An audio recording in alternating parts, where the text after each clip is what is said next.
estructura, mayor costo. En el caso del tráfico es relación directa, ¿no? A mayor tránsito, mayor estructura.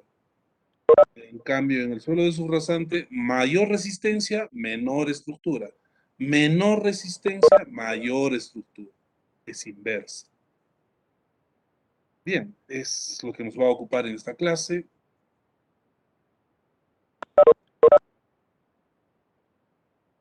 A ver, llano, todavía no ha registrado asistencia, llano.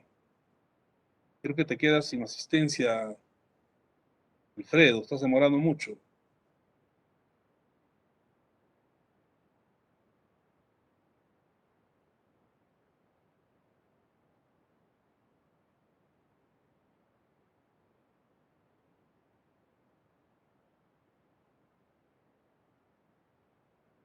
Hay nuevos asistentes, ¿no? Cada vez hay nuevos. Todavía no han asistido todos. En el curso son algo de 160, las dos secciones, y solamente han asistido a la fecha 137, o sea, como 15 que nunca han asistido. Bueno, me imagino que son ya estudiantes que se han matriculado de repente por accidente, ¿no? Y estarán como no se presentó, me imagino. Sobre eso de la asistencia, jóvenes, lo que quería mencionarles es si hay estudiantes regulares, la asistencia tiene que ser pues mayor al 70%, ¿no? De las sesiones. Entonces, ya estamos en la sesión, si no me equivoco, esta es la sesión 10ª, o perdón, 14, ¿no? 14 sesiones. Entonces, hay estudiantes, no creo que haya algún estudiante regular que recién esté asistiendo, no lo creo. Porque si recién está asistiendo un estudiante regular, ya, pues no va a cumplir, así no falte ni una, no va a cumplir nunca el 70%, está por debajo del 70%. Y así no se hace pues una formación universitaria, ¿no? No puedo asistir a partir de medio semestre, no se puede hacer eso. Entonces, digamos, ¿qué formalidad tendría nuestro centro de estudios si es que hay estudiantes que asisten a la mitad de semestre, otros se matriculan al final? No tenía sentido, ¿no? Es un desorden terrible, ¿no? Una informalidad que nos descalificaría totalmente. No se puede hacer eso. En ese sentido, pues, ya desde la clase anterior, en la clase 11, 12, imagínense, ¿no? Más o menos son 30 sesiones, hagan de cuenta, 30 sesiones. El 30% pueden faltar, ¿no es cierto? Porque el 70% tienen que asistir. El 30% de 30 sesiones son 10 sesiones. Pueden faltar 10. Faltan más de 10 y ya están retirados del curso. No pueden faltar más de 10 veces. Entonces es importante la asistencia a jóvenes. Y tiene una nota y ahí está la nota. De acuerdo, eso hay que tomar en cuenta. Muy bien, ahora sí cerramos esta asistencia.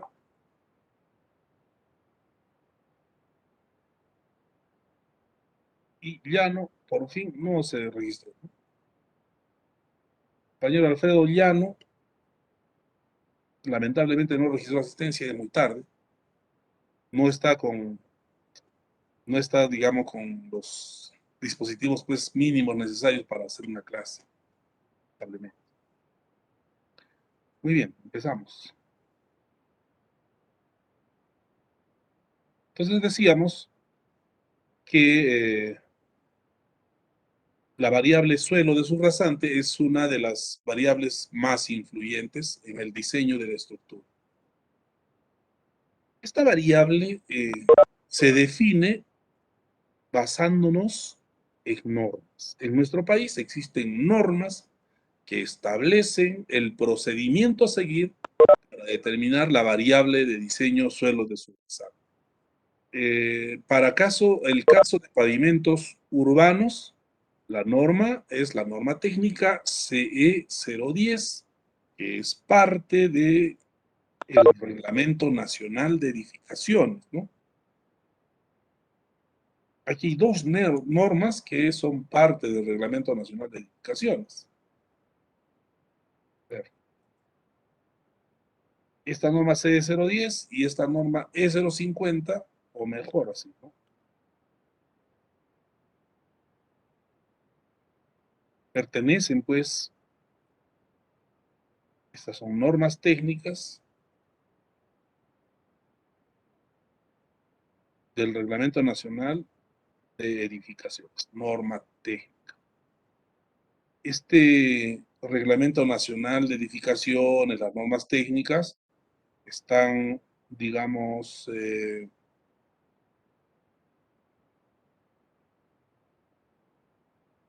bajo la jurisdicción del Ministerio de Vivienda, ¿no?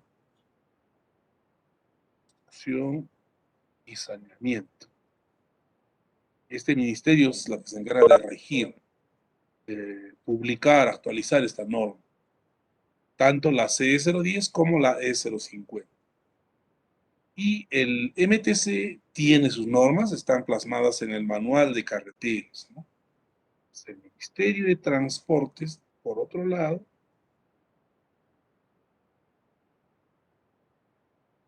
establece esa norma. Para el estudio de mecánica de suelos de una obra vial, si la vía está dentro del radio urbano, entonces se utilizan las normas CE010 y la E050. Y si la carretera está fuera del radio urbano, utilizamos las normas del MTC, el Manual de Carreteras, y la E050 también, ¿no? Entonces la E050 es para las dos, ¿no? Para los dos casos. Para los dos casos utilizo la E050, ojo.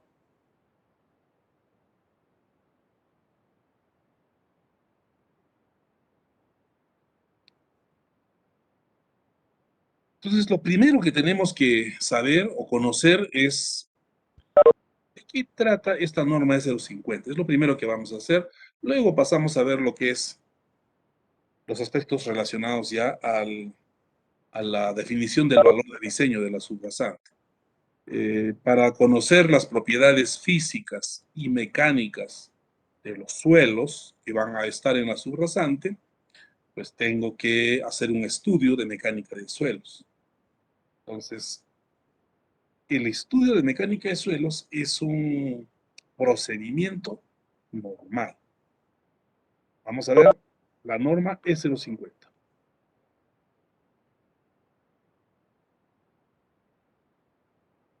Ahí está, dado por la resolución ministerial 400-2018, vivienda, ¿no? Ministerio de Vivienda, Construcción y Saneamiento. Esta norma ha sido actualizada, miren, está firmada por Javier Piqué del Pozo. El ingeniero Javier Piqué del Pozo es un docente muy reconocido de la Facultad de Ingeniería Civil de la Universidad Nacional de Ingeniería. Entonces, en el año 2018 han actualizado la norma y se ha publicado en el diario El Peruano. Ahí está. Y hay artículos que tenemos que conocer. Vamos a hacer un rápido recorrido por esos artículos. Aquí está. Artículo 1 dice el objeto de la norma. Esta norma se da con el objeto, con el objeto de establecer, ¿no?, los requisitos mínimos para la ejecución de estudios de mecánica de suelos. Requisitos mínimos, con fines de cimentación de edificaciones y otras obras indicadas. No solo edificaciones, sino otras obras indicadas. Esto no existía en la norma anterior, antes de esta actualización. El ámbito de aplicación. El ámbito de aplicación de esta norma S050 es en todo el territorio nacional. Urbano, fuera del radio urbano, rural, todo el territorio nacional. En todo ese territorio se aplica pues hasta E050. Pero hay muchos aspectos que hay que leer. Todo eso tienen que ustedes que leer. Ojo, están en su etapa de formación. Lean, por favor, esta norma. Ya ustedes llevaron el curso de diseño de cimentaciones. Ahí es en donde se utiliza también esta norma. Así que esta es una segunda oportunidad que tienen para leerla y para poderla aplicar, ¿no? En sus problemas, en los ejercicios que están ustedes desarrollando. En cimentaciones 1, cimentaciones 2, ahora en pavimentos, tienen que leer esta norma, es fundamental para su formación, jóvenes. Entender todos los aspectos de esta norma, hay que leer con mucha atención. Nos hemos pasado hasta el artículo 7.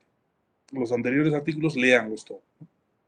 El artículo 7 establece los lineamientos mínimos para los estudios de mecánica de suelos. Nos dice, por ejemplo, ¿no? Artículo 7. Estudios de mecánica de suelos son aquellos que cumplen con todos los requisitos de la presente norma. Si no cumplen con estos requisitos, no son estudios de mecánica de suelos, es claro, ¿no? Con el programa de exploración, dice, con que cumplen con el programa de exploración descrito en el artículo 15. Hay un programa de exploración que se tiene que elaborar y respetar según lo que indica esta norma y que se plasman en un informe técnico de estudio de mecánica de suelos según lo indica el artículo 16. Todo eso está en norma. Vamos a ver. Aquí está la parte donde dice, los estudios de mecánica de suelos se realizan con fines de A. Diseño de cimentaciones para cualquier estructura, ¿no? D. Diseño de pavimentos. C. Estabilidad de taludes. D. Diseño de instalaciones sanitarias de agua y alcantarillado. Cualquier combinación de los cuatro anteriores como E. Para todo eso se establece esta norma y este artículo 7 en donde se tienen que hacer estudios de mecánica de suelos. Eso no estaba en la versión anterior de la norma. Eso es reciente, desde el 2018. Ahí está el alcance del estudio de mecánica de suelos, pero vámonos al artículo 13, que habla sobre los estudios en sí, ¿no? Y la información previa a los estudios de mecánica de suelos.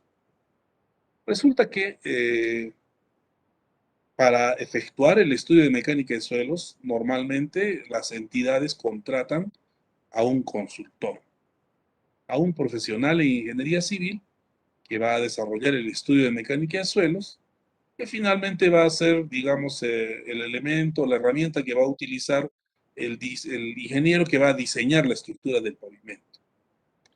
Entonces, si te han contratado para hacer el estudio de mecánica de suelos de una obra vial, sea en el radio urbano o fuera del radio urbano,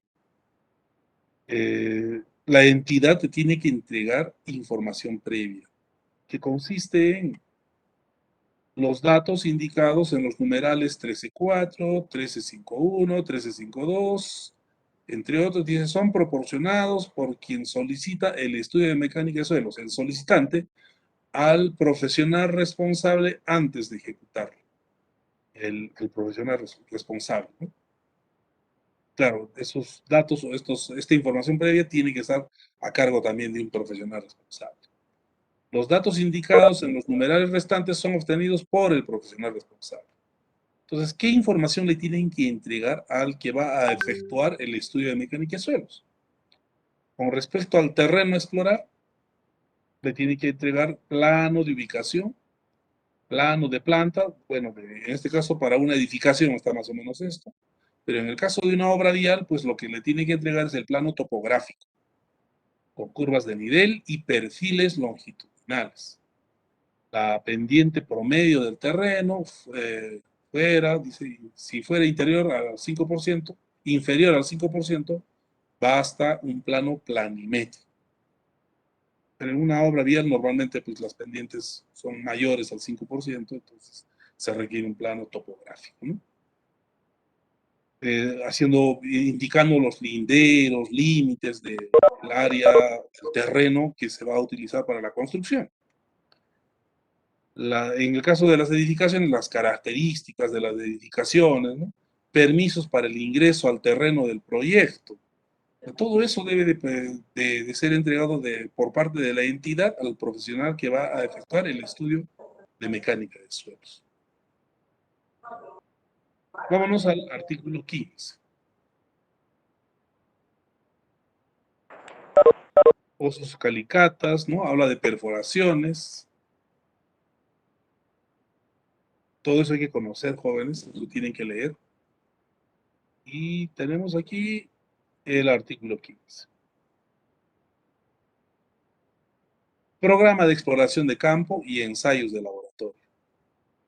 Pues aquí nos dicen que el programa de exploración de campo tiene que tener mínimamente estar compuesto por el programa de exploración de campo y ensayos de laboratorio comprende condiciones de frontera, número de puntos de exploración, eso tiene que definirse, profundidad a alcanzar en cada punto, distribución de los puntos en la superficie del terreno, número y tipo de muestras a extraer, ensayos a realizar in situ y en laboratorio. Todo eso es parte del programa de exploración de campo que el profesional que ha sido contratado para hacer el estudio de mecánica de suelos tiene que elaborar antes de irse a campo, ¿no? Antes de desarrollar el trabajo de campo. Tiene que hacer este programa de exploración y cumplirlo lógicamente. De acuerdo, entonces se necesita pues de que esté, en el caso de una obra vial, ya efectuado, hecho el diseño geométrico. Si no, no podríamos hacer un estudio de mecánica de suelos. ¿Por qué? Veamos acá. Aquí hay un ejemplo. Acá tenemos curvas de nivel. Ese es el plano topográfico. Y en este plano topográfico trazamos la poligonal abierta del eje de nuestra vía, ¿no? En donde vamos a diseñar una vía en planta. Ahí se diseñan las curvas horizontales, lógicamente. Entonces, necesitamos esas curvas de nivel, ¿para qué? Para saber, pues, por dónde pasa el eje. Nosotros tenemos que plantear nuestros pozos o perforaciones en este plano. Tenemos que especificar para nuestro programa de exploración dónde vamos a tener pozos, dónde vamos a tener perforaciones, zanjas, ¿no? Zanjas, cuando en lugar de hacer pozos podemos hacer zanjas para tomar muestras, ¿no? Entonces, todo eso se tiene que colocar pues en un programa de exploración. Para eso se necesita el plano topográfico y el plano de perfil. Aquí está justamente un perfil. Este, esta línea verde muestra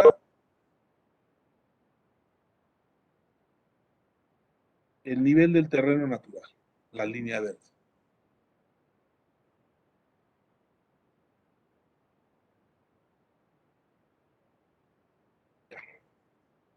Y la línea roja que tenemos acá muestra el nivel de subrasante.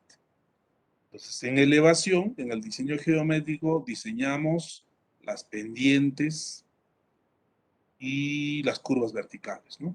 Ahí diseñamos. También se establecen, pues, ¿no? Las cotas de la subrasante en función a el movimiento de tierras que se va a tener, ¿no?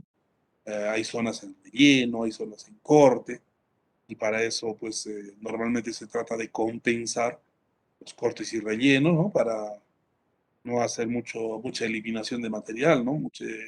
Reducir costos de transporte y todo eso. Toda una especialidad, ¿no? En lo que eso es transportes. Diseño geométrico de vías pertenece a la especialidad de transportes.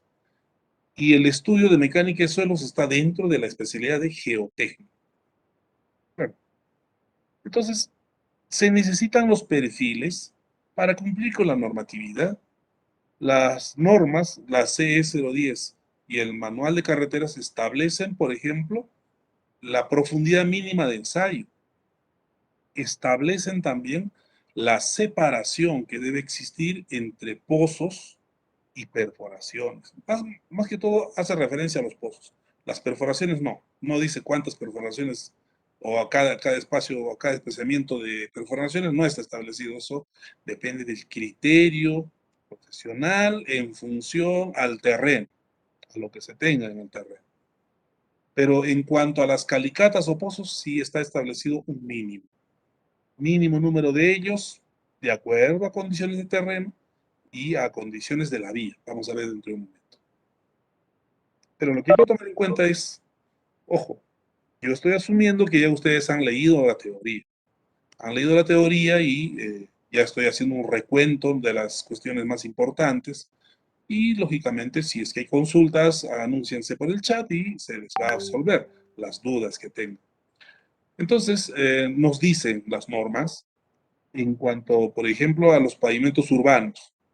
Eh, nos dice que las calicatas o los pozos se deben de excavar con una profundidad mínima de 1,50 m desde el nivel de rasante, C010. En cambio, la norma del MTC, el manual de carreteras, establece que la profundidad de excavación de un pozo, de una calicata, es 1,50 m, pero desde el nivel de subrasante. Hay una diferencia, ¿no? Las calicatas que dice el MTC son más profundas, digamos, en el espesor del pavimento, promedio de 50 centímetros más, ¿no? Esa es una diferencia que hay que tomar en cuenta. Y la otra es, o lo que hay que tomar en cuenta también es lo siguiente, ¿no? Necesito haber definido ya el nivel de subrasante para hacer mi estudio de mecánica de suelos, para cumplir con eso, con esa norma, ¿no? Que nos dice, excava tus pozos 1,50 m debajo del nivel de subrasante. Entonces tengo que tener, pues, en el plano de perfil, el nivel de subrasante claramente indicado, ¿no? Entonces, desde ese nivel tengo que excavar 1,50 m. Ustedes saben que tenemos secciones en relleno, secciones en corte, en secciones donde el terreno puede coincidir con nivel de subrasante. En el caso cuando el terreno coincide con el nivel de subrasante, como en este caso aquí, en el lado derecho de la figura, pues no hay problema, ¿no? Ahí está el nivel de terreno, está el nivel de subrasante, pues excava un pozo de 1,50 m y ya está. Y tomo las muestras de cada estrato que se observe, ¿no? Si hay 2 estratos, pues se toman 2 muestras, uno por estrato. Fácil en ese caso. Pero ¿qué pasa si tengo corte, como en este caso? Y normalmente, pues, si es que existe un camino de herradura, una trocha, esto está pasando pues por la parte superior, de repente hay un pequeño cortecito, pero la subrasante, según diseño, está todavía más abajo. Ese es un caso frecuente. En ese caso, ¿qué es lo que tengo que hacer? Para diseñar el talud en ese corte, para diseñar el pavimento en ese corte, necesito conocer qué suelos, qué roca, qué tipo de roca tengo debajo del nivel de subrasante para el pavimento y encima del nivel de subrasante para diseñar el talud, la inclinación del talud. Entonces, esa inclinación del talud obedece al tipo de material que voy a cortar. Y en cuanto al tipo de material, pues nosotros tenemos que ser conscientes de que es sumamente complejo, pues lo que puedo encontrar, ¿no? Vamos a ver una imagen. Lo que puedo encontrar en el suelo o en roca, en un corte, puede ser tan complejo como se está mostrando acá en esta figura. Ahí, observa. Aquí tenemos una línea que representa el nivel de subrasante. Este es el nivel de subrasante. Y ahí está el terreno natural, caprichoso, aleatorio, totalmente heterogéneo, ¿no? Y miren lo complejo que puede ser. Aquí hay una zona en relleno y esto es corte. Donde, digamos, se tiene un terreno que coincide el nivel de su rasante con el nivel de terreno, entonces hay una calicatita pues de 2 metros y ya está, ya conozco lo que se necesita, ¿verdad? Pero ¿qué pasa cuando estamos en un corte, como era el caso que estábamos planteando? Y en ese caso, pues hay que ejecutar la obra para llegar al nivel de su rasante. Pero yo no puedo esperar pues a ejecutar la obra para saber qué materiales voy a encontrar, porque tengo que presupuestar, ¿de acuerdo? En un estudio, en una elaboración de expediente técnico, tengo que hacer un presupuesto. Tengo que diseñar la estructura del pavimento y para diseñar la estructura del pavimento tengo que saber qué suelos hay debajo del nivel de su pasante. Entonces hay que hacer pues un estudio de mecánica de suelos y de mecánica de rocas. Si es que hay rocas o hay, digamos, o suelos pueden ser también, y hay que cavar pues más de 2, 3 metros, eso no se puede hacer en un pozo, ¿verdad? Si excava un pozo de 3 metros, muy peligroso. Tendría que utilizar refuerzo en las paredes del pozo para evitar que éste se derrumbe y cause algún accidente, ¿no? Es costoso además. Entonces no queda otra que hacer perforación. Y si hay roca, con mayor razón, ¿no? Se tienen que hacer perforaciones para saber la calidad de la roca. En función a la calidad de la roca, puedo diseñar posteriormente los taludes. Y si no tengo esa información, ¿cómo diseño taludes? ¿Cómo diseño el pavimento? ¿Cómo estimo qué volumen voy a mover, ¿no? En el corte? Eso depende de la inclinación del talud. Se puede hacer, como dice alguien, basado en observaciones del terreno y datos, digamos, de correlaciones o parámetros así para asumir. En una primera instancia se podría hacer eso, pero eso va a darle gran incertidumbre al expediente, ¿no? ¿Qué tal si asumo que, digamos, en un corte hay roca suelta, por decir, ¿no? Y cuando se ejecuta la obra, resulta que no había roca suelta, ¿no? Y no era roca fija. Ah, entonces el presupuesto que se haya estimado pues va a quedar muy corto, ¿no? Va a sonar el presupuesto porque excavar roca fija ya requiere pues de otras partidas, ¿no? Y sobre todo el manejo de explosivos, y hay que tomar previsiones, ¿no? Cuando una obra va a hacer uso de explosivos, los permisos para adquirir los materiales, para manejar, transportar esos materiales, demoran tiempo, ¿no? Meses de trámite. Entonces tiene que haberse hecho esas previsiones con anticipación en un expediente. Pero si no lo ha contemplado el expediente, en la ejecución de obra van a ver, vamos a hacer voladura. Y para solicitar los permisos, para ver la adquisición de los materiales, eso no es pues semanas, eso son meses. Y consecuentemente va a haber atrasos en obra, etcétera, ¿no?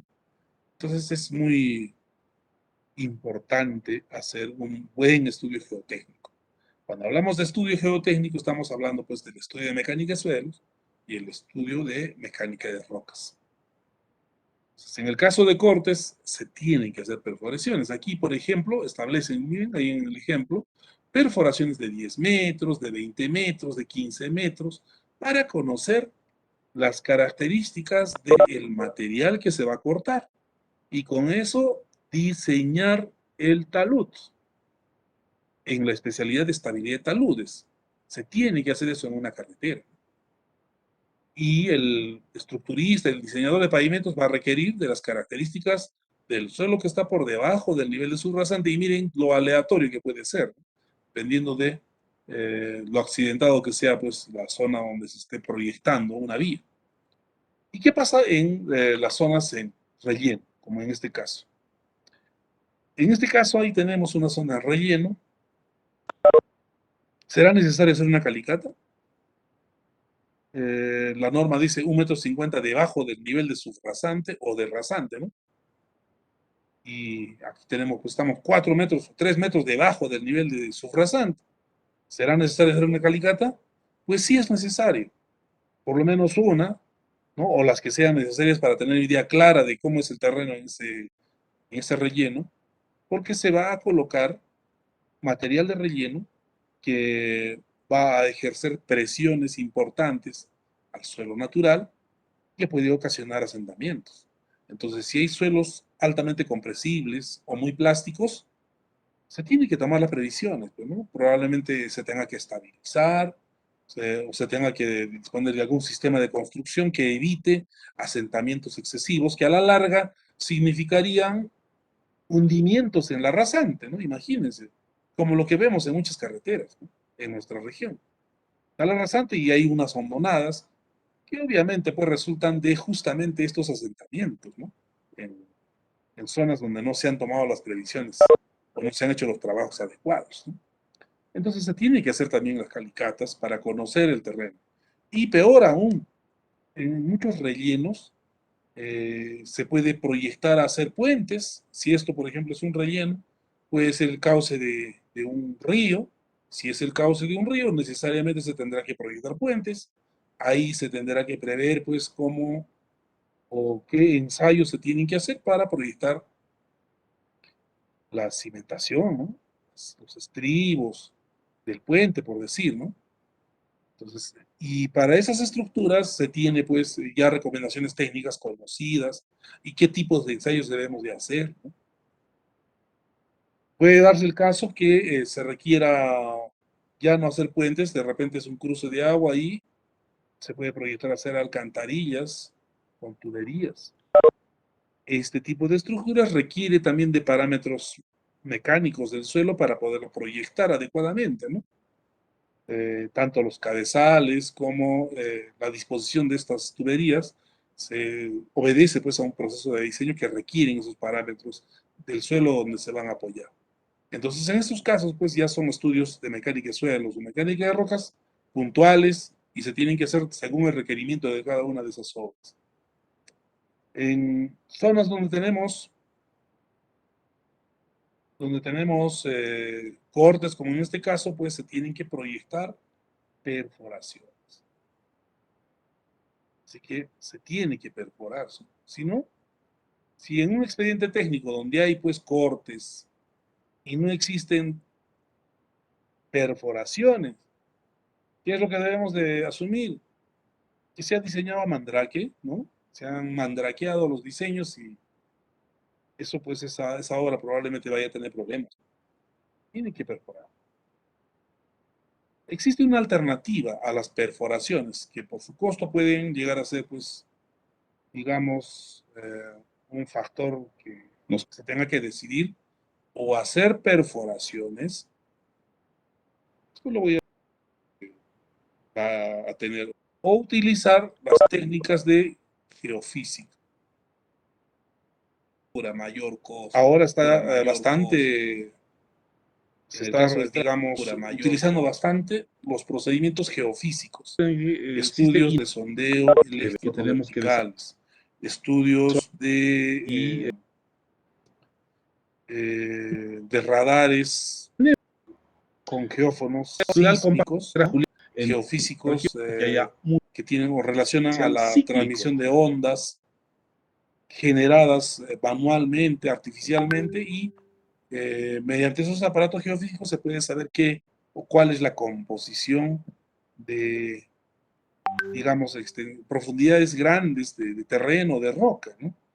Hay estudios geofísicos para roca, para suelos, muy interesantes y más económicos que las perforaciones. Lo cierto es que se tiene que hacer algún estudio que nos permita conocer el suelo debajo del nivel de su rasante o la roca, ¿no?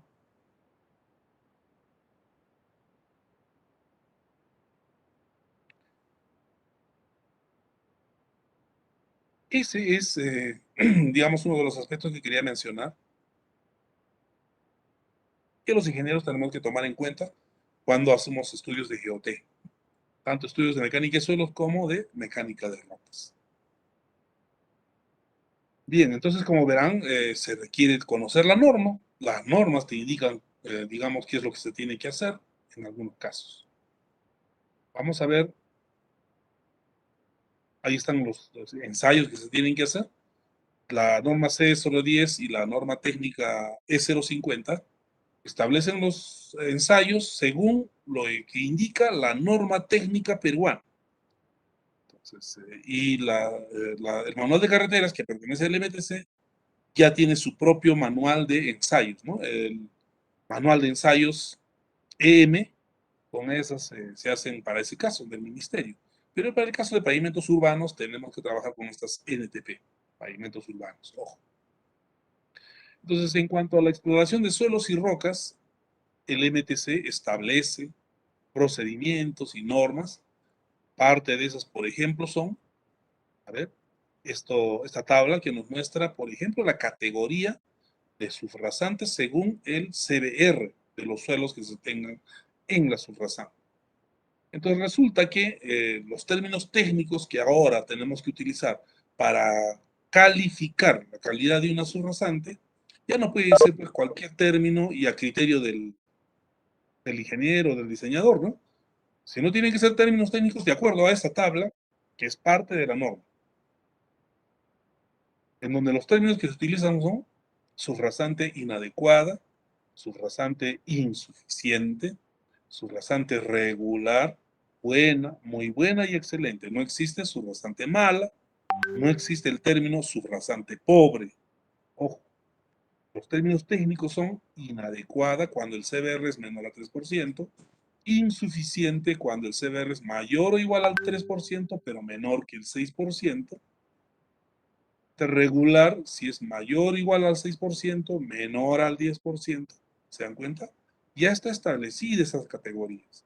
Entonces, de hoy en adelante, jóvenes, cuando ustedes tengan que hacer referencia a la calidad de una subrasante, tenemos que considerar esa tabla. También el manual de carreteras establece, por ejemplo, el número de calicatas para exploración de suelos, que es un requisito en el programa de exploración que establece la norma E050, ¿no? Lo habíamos leído. Entonces aquí pongo un ejemplo, el ejemplo de la carretera Juliaca-Puno. El número de calicatas por kilómetro depende, en primer lugar, del tipo de carretera. Y el tipo de carretera en nuestro país está establecido en las DG, ¿no? Diseño geométrico, DG, las normas DG, que es parte del manual de carreteras. Y este DG establece los tipos de carretera en función al índice medio diario anual, es decir, el promedio diario de vehículos que transitan por alguna vía. La vía de menor categoría de todas son las carreteras de bajo volumen de tránsito, cuando su IMDA son menores a 200 vehículos por día. Esa es la menor categoría. Lo que está debajo de esto ya simplemente serían trochas. Entonces, se tienen las carreteras de tercera, segunda y primera clase. Y ya una carretera de mayor categoría que las de primera clase están las carreteras duales o multicarril. Y finalmente las autopistas. Juliaca-Puno tiene una carretera que le decimos autopista Juliaca-Puno, pero en realidad es una carretera dual. ¿Por qué? Porque el IMDA en esa carretera está entre 4.000 y 6.000 vehículos por día. Debe estar por los 5.000 y tantos, ¿no? Está en ese rango. Vehículos por día. Entonces le corresponde la clasificación de carretera dual multicarril. En ese tipo de carreteras pueden haber carreteras de 4, 6, 8 o más carriles. En nuestra región tenemos solamente carreteras de hasta 4 carriles, 2 carriles por cada sentido, que es el caso de la carretera Juliaca-Puno. Entonces, en esta carretera tenemos un IMDA entre 4.000 y 6.000, ¿de acuerdo? Donde nos dicen que la profundidad de un pozo, de una calicata, es de 1,50 m respecto al nivel de subrazán. En el MTC está establecido así, ¿no? La profundidad mínima de excavación de un pozo es 1,50 m, de una calicata es 1,50 m, medido desde el nivel de subrazán. ¿De acuerdo? Y el número mínimo de calicatas que se tienen que hacer. En el caso de una carretera dual con 2 carriles por sentido, son 2 calzadas, 2 vías, ¿no? Y en cada vía hay 2 carriles, que es este caso, el caso inicial. Entonces, en ese caso, cuando se tiene calzada de 2 carriles por sentido, se deben de hacer 4 calicatas por kilómetro, por sentido. Es decir, en ambos sentidos serían 8 calicatas. Si son 4 calicatas por kilómetro, nos están diciendo que cada 250 metros se debe de hacer una calicata. Cada 250 metros.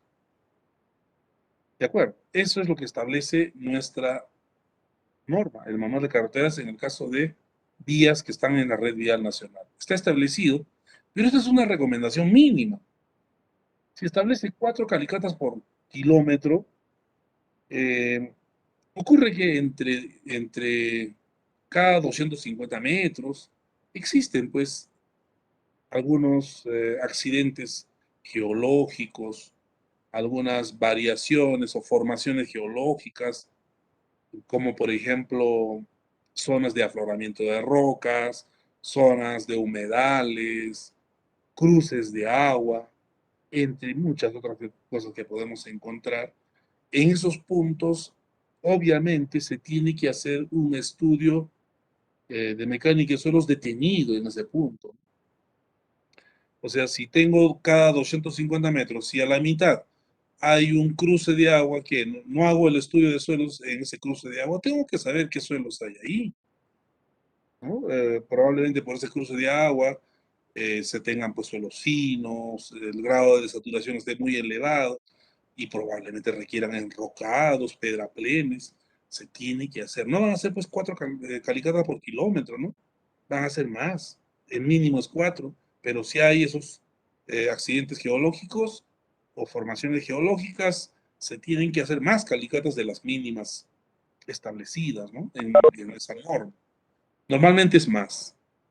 De acuerdo, esa es entonces la forma en que se establece entonces, el número de calicatas para hacer un estudio de mecánica de suelos y su profundidad también ya está establecida de esa forma. No solo eso, en en esa misma norma nos indica, por ejemplo, el número de ensayos de módulo resiliencia y CBR mínimos que se tienen que hacer. Por decir, si se tratara de una carretera de segunda clase, donde el IMDA está entre 400 y 2000 vehículos por día, carretera de segunda clase. Lo que indica la norma es que cada 1.5 kilómetros se realizará un CBR. Se pueden hacer, digamos, calicatas 4 por kilómetro, o en este caso de la carretera de segunda clase son 3 calicatas por kilómetro. 3 calicatas por kilómetro. Pero cada 1.5 kilómetros se tiene que realizar un CBR. Pregunta, si estuviéramos en una carretera de segunda clase y tuviéramos una longitud en la carretera de 50 kilómetros, ¿cuántos CBRs tengo que tener?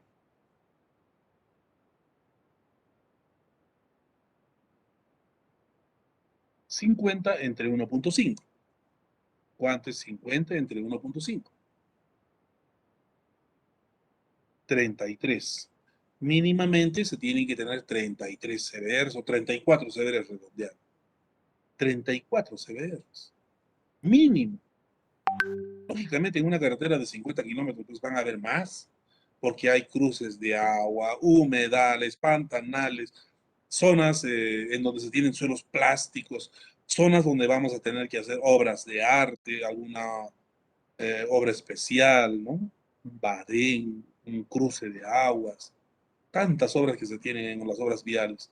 Entonces no vamos a tener pues solamente 34 CBRs, se va a tener mucho más.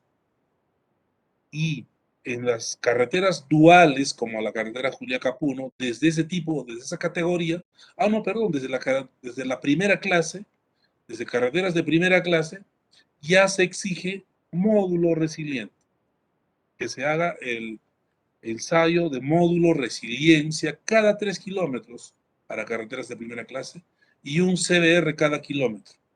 Está establecido ahí, ¿no? Ahora, este ensayo de módulo resiliencia se efectúa con un equipo triaxial cíclico, que es un triaxial dinámico, pero especial, ¿no? Triaxial cíclico que busca reproducir la forma en que las cargas del tráfico actúan en el pavimento. Es en ciclos, pulsos de carga, ¿no? Cuando pasa un conjunto de ejes, cada pasada de eje es un pulso de carga. Y lo trata de representar por un ciclo digamos, del esfuerzo que se aplica a una muestra de suelo en el ensayo triaxial. Este ensayo triaxial, según la norma establecida por AASHTO, no lo tenemos en nuestro país. No hay ese equipo. En la UNI tienen un equipo de triaxial dinámico que en algún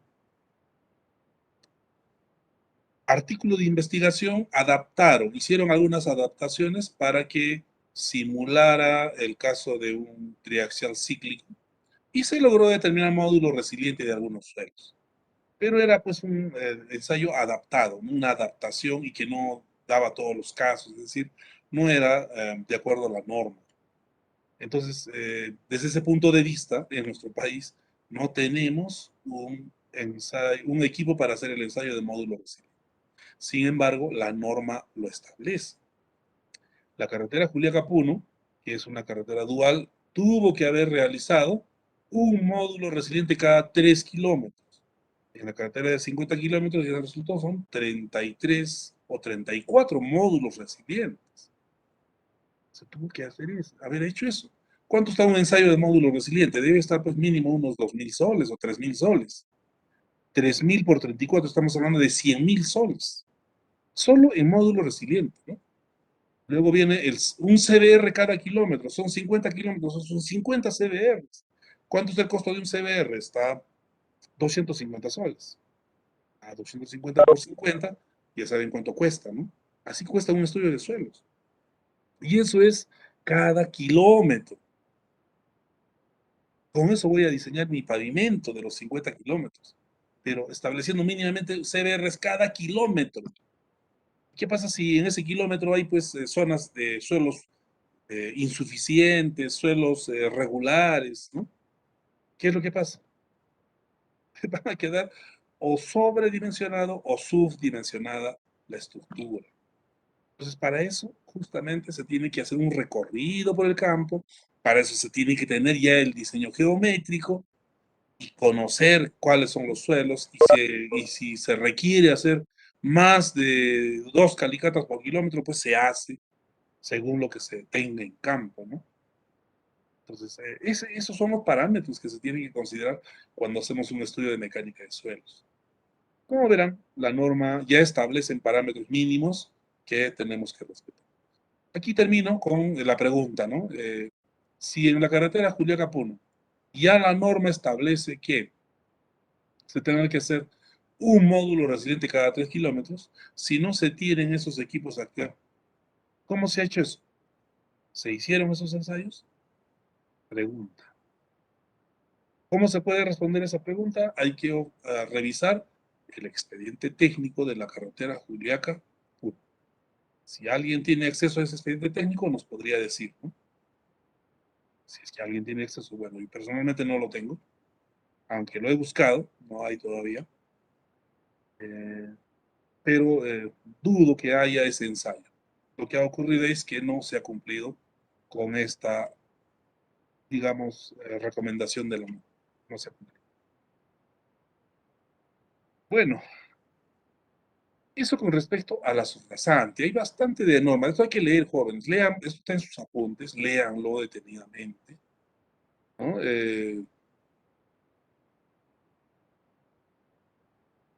Aquí habla de subrasante pobre y en la categoría no hay subrasante pobre, ¿no? Entonces ahí hay una confusión de repente o algunas salvedades, pues, ¿no? Cuando el CBR de la subrasante es mayor a 3, menor a 6, técnicamente se está refiriendo a una subrasante insuficiente que también en el mismo manual de carreteras le está denominando pobre.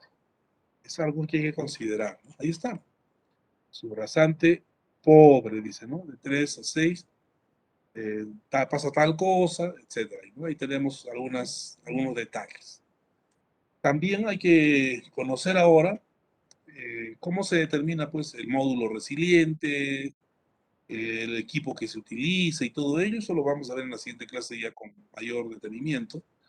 Eh, en una carretera en donde se tiene pues una complejidad ya conocida por ustedes, en donde si tengo una zona en relleno, ahí tengo que hacer capas compactadas para rellenar, ¿no? Y si tengo una zona en corte en roca, los 15 centímetros encima del corte que se hace, estos 15 centímetros que se hace, deben ser rellenados con un suelo de subbase, ¿no? Cuyo CBR es igual o mayor a 40%. Eso está establecido por norma, ¿no? Imagínense. Entonces, en un corte, para definir el valor de diseño, en este punto, digamos, tengo que considerar este suelito que está entre la roca y el nivel de subrasante. Es una subrasante compuesta.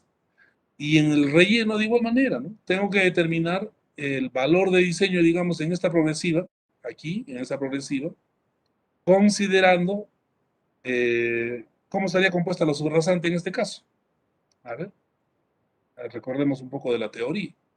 La subrasante aquí estaría compuesta por 30 centímetros de la subrasante natural compactada. 30 centímetros. Luego viene el terraplén. El terraplén puede estar con la base o el cuerpo del terraplén, o se puede prescindir de la base de acuerdo a las características del terreno. Entonces aquí se tiene el terraplén y su corona. Todo esto son, miren, una capa, dos capas, tres capas mínimamente en la subrasante. Entonces, cada componente tiene un módulo resiliente o un CBR diferente. ¿Cuál es el CBR combinado entonces? Esa es la pregunta ahí. ¿Cómo determina ese CBR combinado? Con esa formulita. Aquí en esta fórmula se da para determinar el módulo resiliente combinado y lo puedo utilizar para también obtener el CBR combinado. Aquí es igual el módulo resiliente combinado. Módulo resiliente de la primera capa por el espesor de la primera capa elevado al cubo, más módulo resiliente de la segunda capa por el espesor de la segunda capa elevado al cubo, más módulo resiliente de la tercera capa por el espesor de la tercera capa elevado al cubo, y se pueden tener más capas también, hasta 4 o 5 capas, sobre la sumatoria de cubos de cada de los espesores de las capas de la subfrasal. Se dan cuenta, es fácil utilizar esta fórmula y con eso determinamos el CBR o módulo resiliente de una progresiva. Pero en una carretera de 50 kilómetros voy a tener 50 CBRs más otro número de módulos resilientes y voy a tener, pues, en una carretera de 50 kilómetros como 50, 60 valores mecánicos, parámetros mecánicos para determinar el valor de diseño. Ya ese es otro problema, ¿no? Un problema es determinar el valor de diseño en un punto, en una progresiva. Luego, cuando tienes 50 en toda la extensión de la carretera, ¿y cómo determinas el valor de diseño? Según Ashton, es el promedio. Simple, Ashton. Promedia todo y ese es tu valor de diseño. Pero ese no es un criterio adecuado. Tenemos que subdividir el tramo en secciones homogéneas. Y para esas secciones homogéneas se utiliza el procedimiento eh, de diferencias acumuladas. Método de diferencias acumuladas. Se utiliza eso. Entonces vamos a conocer cómo es ese método de diferencias acumuladas y finalmente se van a determinar secciones homogéneas de diseño y en los que aplicamos el criterio de Ashton, que es el promedio, el criterio del MTC, que está establecido ahí en la norma y lo vamos a aplicar, o el criterio del Instituto del Asfalto, que es en función a los percentiles, que están en función al tránsito.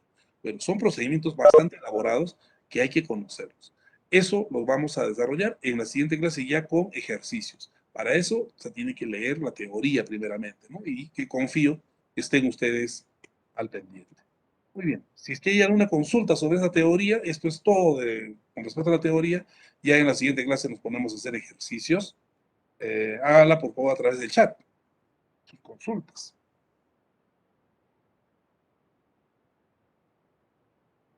¿No hay consultas? Como siempre. Ah, está, pues sí. Frank, adelante. Buenas tardes, ingeniero. Hola. Mi consulta sería acerca del modo resiliente. Si, si no Sí. tenemos en el país el equipo, ¿a qué país o a qué ciudad del extranjero le envían para obtener esos resultados? Y si las correlaciones con el CBR son avaladas por el MTC o aceptadas por el MTC. Esa sería mi Muy consulta. buena pregunta. Las correlaciones ¿Son avaladas por el MTC? Sí. El MTC en la norma está propuesto. Las correlaciones que plantea, aquí están. Esta correlación, módulo resiliente igual a 2555 por CBR a la 0.64, esta está dada en la norma, en el manual de carreteras. Pero la pregunta es, ¿está bien? Esa norma se puede, esa correlación se puede utilizar para los suelos, para todos los suelos, para la subbase, base, para el suelo subrasante. Aquí no dice nada. Ustedes revisan la norma, tampoco dice nada. Hay que tener mucho cuidado. Esta correlación está para suelos cuyos CBRs son menores al, si no me equivoco, al 12%. Para esos suelos.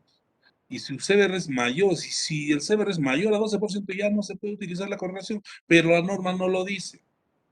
La norma no te da más correlaciones, solamente menciona esta, nada más. Entonces ahí hay serias dudas. Utilizar correlaciones jóvenes es como utilizar, a ver, ¿de qué sirve que hacemos nuestros cálculos, nuestras estimaciones con 2 decimales, ¿no? Con 3 decimales en nuestros cálculos, cuando estimamos parámetros, digamos, del suelo, donde utilizamos una correlación, pues, que no nos da ninguna certeza, y es como decir, medir con flexómetro, marcar con tiza, y cortar con hacha, o cortar con un material más tosco de repente, ¿no? Con maquinaria, ¿no? Más o menos eso ocurre en la práctica. Entonces, no nos dan la certeza y la teoría nos dice de que las correlaciones, pues, que se tienen que utilizar deben estar de acuerdo al tipo de suelo en donde se va a aplicar la correlación. Y eso no se hace, no está hecho en nuestra norma, no está establecida, no se maneja en nuestra norma. Y ese es un gran vacío que tenemos. Ese es un gran vacío que tenemos y se justifica en ese hecho todas las investigaciones que se estén haciendo para caracterizar módulos resilientes de subbasantes. Porque no tenemos eso. Entonces, hay tesis, sí, en todas las universidades del país se están haciendo. Aquí en Juliaca estamos haciendo tesis para cubrir ese vacío, aportar con un granito de arena. Y de seguro, pues la norma, el manual de carreteras, adoptará esos conocimientos en alguna edición, ¿no? Revisará y diría, acá se han hecho tales investigaciones y con esto para tales suelos utilizar esta correlación, para tales suelos esta otra, ¿no? Y ya con eso por lo menos, o dirá, se tiene que establecer una correlación propia para ese material si es que no se tiene el equipo de módulo resiliente, ¿no? Pero eso falta en la norma, no está especificado. Cuando la norma ordena que hagas un ensayo de módulo resiliente, no lo tienes en el país, ¿qué tienes que hacer? Tienes que enviarlo al exterior, donde sí hay ese ensayo. Donde hay Chile, Brasil, Colombia, Venezuela no estoy seguro, Ecuador tampoco estoy seguro, Costa Rica, México, muy lejos México. Colombia puede ser Chile, lo más cercanos.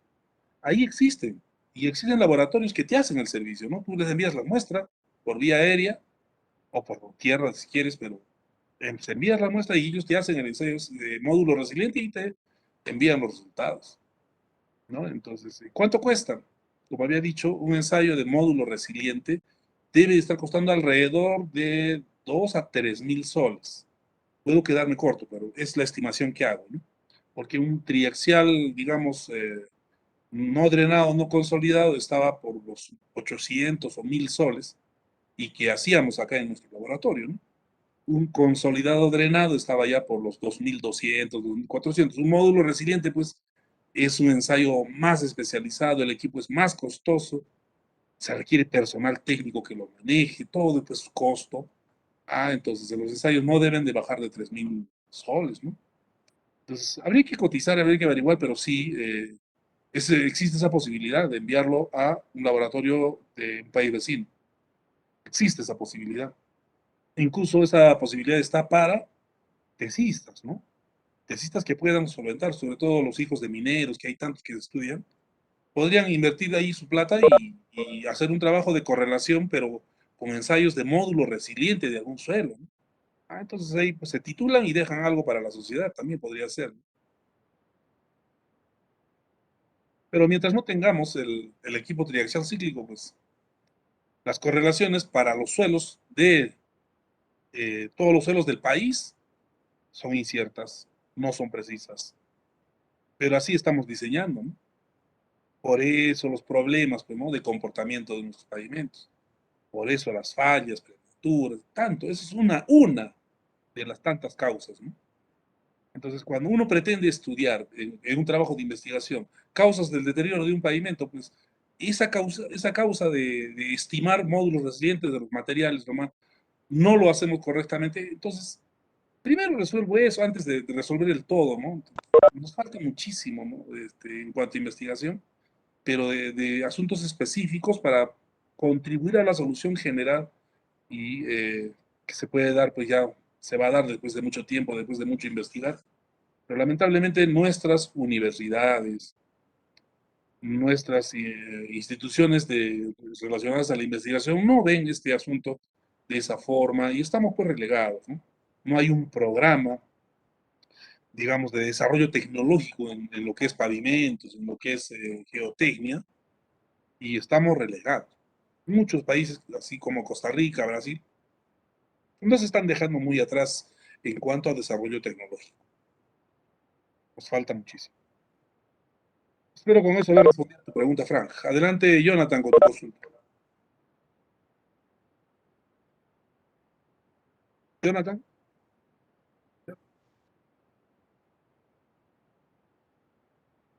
no tiene audio. Jonathan, tiene problemas con el audio. Perdón, me falta activar el audio. Buenas tardes, ingeniero. Sí, te escuchamos. Adelante. La pregunta sería, usted mostró un gráfico sobre, hablando de los pozos y las perforaciones. Bueno, sí quisiera preguntarle, ¿para qué sirven esas perforaciones? No sé si usted me podría detallar un poquito sobre también el concepto de Ya, perforaciones, ya que no lo entendí muy bien. Muchas gracias, ingeniero. Esa sería mi pregunta. correcto. Las perforaciones son agujeros que se hacen en el suelo o roca con la finalidad de conocer, en primer lugar, si es roca, la finalidad es conocer la calidad de la roca. Calidad de la roca, que es un parámetro importante para finalmente determinar sus, eh, las características de resistencia a la compresión, ¿no? Con las que determino finalmente eh, el diseño del talud. Para eso tengo que hacer perforaciones, para determinar la calidad de la roca. Y si es suelo, pues hago perforaciones para saber qué tipo de suelo, ¿no? Sus propiedades físicas y también necesito saber propiedades mecánicas, o sea, resistentes. Para eso tengo que obtener muestras inalteradas. Para eso se hacen las perforaciones. Una perforación, digamos, yéndonos a la parte teórica, a la conceptualización, es aquel agujero, aquella excavación que se hace en suelo o roca cuyo diámetro es menor a 30 centímetros. Si el diámetro es menor a 30 centímetros, se considera perforación. Si el diámetro es mayor a 30 centímetros, ya es un pozo. Se tiene esos parámetros, digamos así, medianamente establecidas también, ¿no? No podemos ser muy rígidos en esas apreciaciones. Pero ese es el parámetro que se tiene en cuanto a excavación y perforación. Y en el caso de las perforaciones, vuelvo a repetir, nos sirven o lo necesitamos para diseñar taludes y también para diseñar pavimentos, ¿no? Aquí en esta imagen está la subrasante a esta altura, aquí abajo, ahí está la subrasante claramente en la línea negra, ¿no? Entonces, si está el cerro ahí, todavía no hemos cortado, ¿cómo diseño el pavimento ahí? ¿Qué estructura voy a requerir en el pavimento? Necesito los datos de suelo. ¿Y cómo obtengo los datos de suelo? No puedo hacer un pozo, una calicata no se puede hacer, ¿no? Porque aquí hay 10 metros, 15 metros. La única opción que tengo es perforar. y saber si hay roca o es suelo, porque pueden haber suelo, ¿no? Pueden haber arenas, arcillas, y pueden haber rocas también, ¿no? Miren lo aleatorio que es el terreno, para eso se tiene que perforar. La perforación es costosa, entonces recurro a métodos geofísicos. En métodos geofísicos existen pues los métodos sísmicos que permiten establecer una estratigrafía del suelo de grandes extensiones mediante métodos sísmicos. Y esos ensayos se tienen en la región, ¿no? En Cusco, en Arequipa hay empresarios, hay ya consultoras, laboratorios que tienen esos equipos y que alquilan. Un ensayo geofísico de, digamos, de un talud, de un cerro, de un corte, está cobrado por metro. Cada 100 metros, creo que está algo debe estar cada 100 metros el estudio geofísico, algo de 1.500 a 2.000 soles cada 100 metros, ¿no? Y para una profundidad de 25, 30 metros. Así más o menos resultan estos estudios geofísicos. Y existen ya empresas que te cotizan. Existe eso. Entonces, si no se puede hacer perforaciones por su costo, porque imagínense, si un SPT está a 250 soles por 150 soles por metro, ¿no? El SPT, 150 soles por metro. Tengo 10 metros, en SPT es 1.500 soles. Entonces, una perforación, ¿cuánto estará? Con la broca, con la diamantina, ¿no? Las perforaciones están, pues, por metro deben estar unos 500 soles, ¿no? Si son 10 metros de perforación, son 5.000 soles. Y si son 20 metros, son 10.000 soles, ¿no? Entonces, imagínense, es costoso. Pero se tiene que hacer, si no, estoy diseñando a lo mandrake, ¿no? Estoy mandrakeando si no hago eso. ¿Cómo diseño, pues, el talud y el pavimento si no conozco los parámetros, qué tipo de materiales existen en un corte? ¿Se dan cuenta? Entonces, para eso es importante hacer esa perforación o alguna excavación, para tener datos, tener tipo de suelo, resistencias, ¿no? Capacidad portante o en este caso módulo elástico, módulo resiliente, CBR. Con eso puedo diseñar. Con eso los ingenieros diseñamos. Si no tenemos eso, no hacemos nada. Tendríamos que hacer demandrajes, como se dice, ¿no? Inventarnos los datos y diseñar cualquier cosa. Que no es pues lo correcto, ¿no? Y que nos puede llevar problemas legales posteriormente si hacemos diseños así sin hacer estudio de suelos. Porque las normas están dadas. El manual de carreteras es clarísimo, ¿no? El manual de carreteras te dice, haz tantos CBRs por cada kilómetro, tantos módulos, está la norma, y cuando tienes un problema legal, con la norma es que te ajustan, ¿no? Si usted es profesional, usted es ingeniero, conoce la norma y dice eso, ¿por qué no ha hecho eso? ¿Por qué no hiciste eso?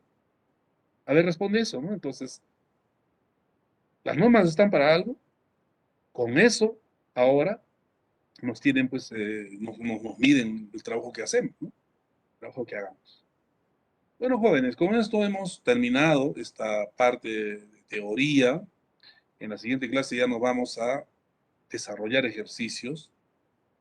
Voy a un poquito hacer unos 10, 15 minutos, me tomaré de la siguiente, del día lunes, para poder explicar esto de módulo resiliente, que es sumamente importante, y vamos a desarrollar CBR, ¿no? El día lunes todo el mundo termina sabiendo CBR en la clase, es decir, cómo se calcula el CBR, y tiene que tener una idea clara de lo que es módulo resiliente, el uso de esas correlaciones. Con eso finalizamos el día lunes y el miércoles hacemos un problema tipo de determinación del valor de diseño mediante diferencias acumuladas, ¿no?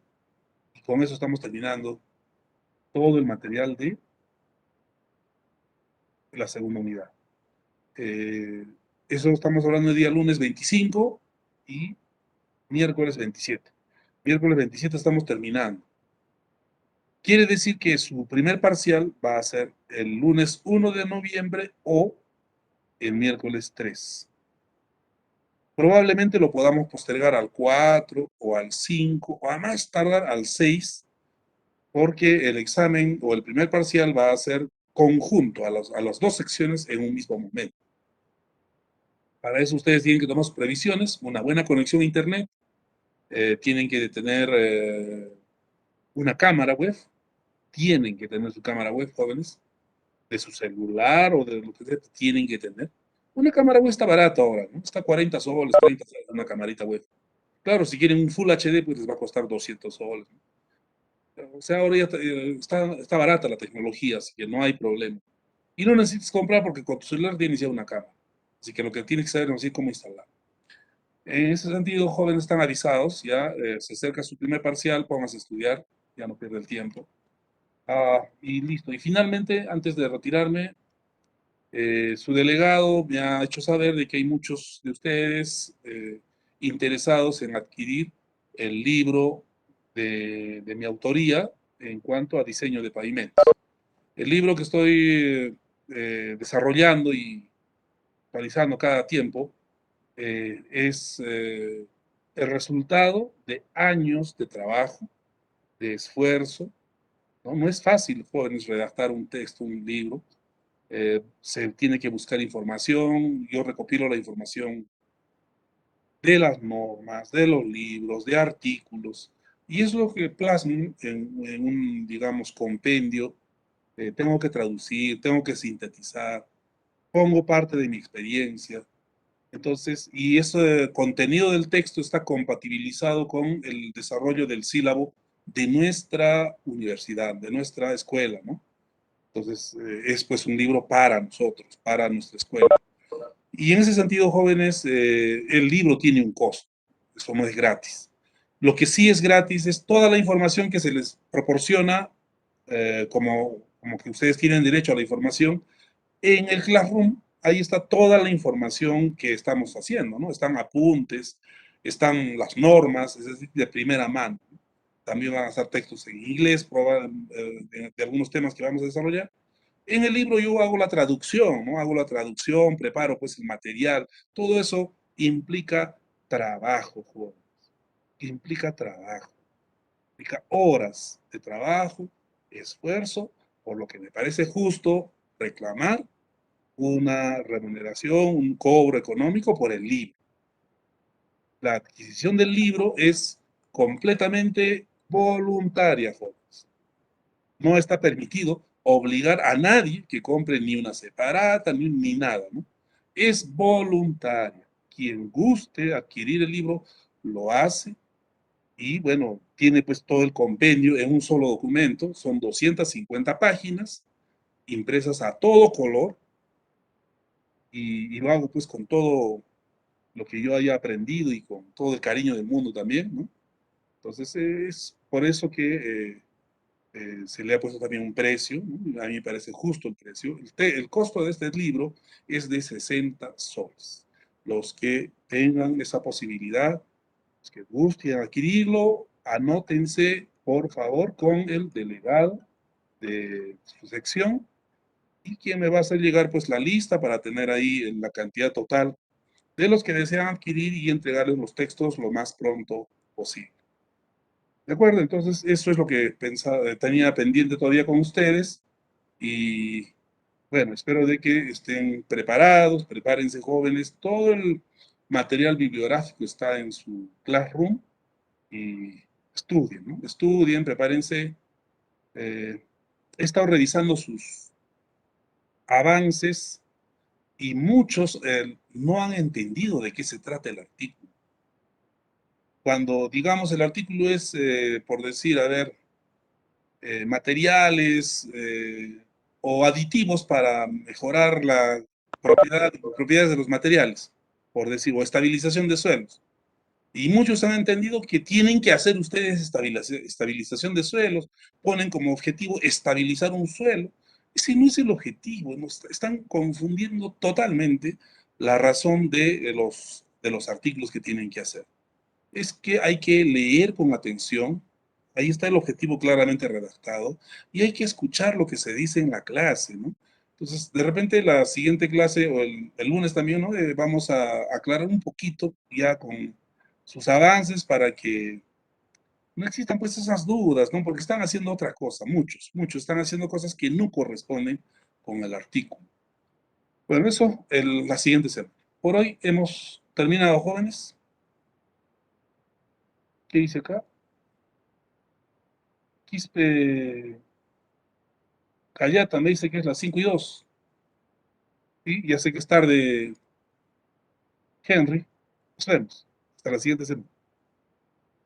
Ingeniero, antes de que se vaya, Adelante. eh, el primero y segundo, de 1 y 2 de noviembre creo que es feriado, ingeniero, normal se va a laborar. El 1 es feriado Sí, ingeniero. y el 1 es, no vamos a hacer nada. Estamos diciendo el examen para el 6, para el 4, 5, 6, uno de esos días. Ah, ya, ingeniero. Muchas gracias, Escucha ingeniero. bien, pues, Henry, para el 4, 5, 6, ¿no? Ni siquiera el miércoles 3. O Ya. si no, el miércoles 3, pero sería en la noche. Pero prefiero que sea en la tarde o en la mañana. Y para eso vamos a reunirlo con los delegados para que sea en la mañana. Pero 3, 4, 5, 6, uno de esos 3 días. ¿De acuerdo? Sí, ingeniero, sí. Ya. Listo, nos vemos. Gracias.